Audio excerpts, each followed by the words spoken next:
Here we're going to look at this question. So the question that I have on the screen is, find the mass of an object moving at 5 meters per second with kinetic energy of 250 joules.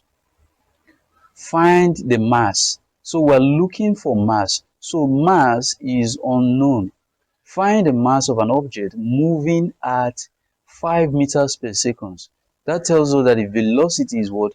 5 meters per second, right? With kinetic energy of 250 joules.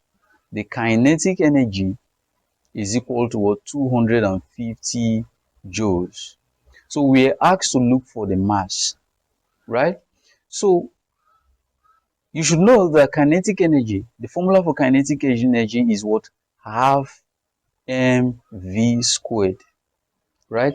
So our kinetic energy was given to be 250 joules, equal to half times m, right, which is the mass, times the velocity square, which is 5 meters per second, right? So that will be 5 squared.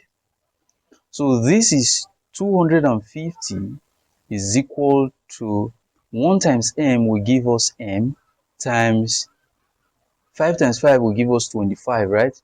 Over 2. This is the same thing as 250 all over 1. 250 divided by 1 will still give us 250, right? So the next thing that we should do here is to cross multiply.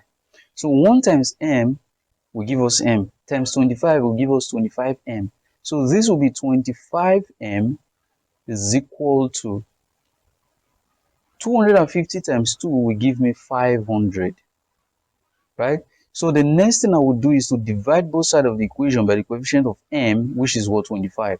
So my m will be equal to 500 divided by 25, right? So when I bring out my calculator, 500 divided by 25, that will be equal to 20. So the mass will be equal to what? 20. And mass is measured in kg, right? The SI unit for mass is kilogram, kg. So this will be 20 kg. This is my answer to this question, right? So again, the most important thing here is for you to be able to fish out the parameters and write out your formula. So the formula is very important. Kinetic energy is equal to half mv squared. Very important.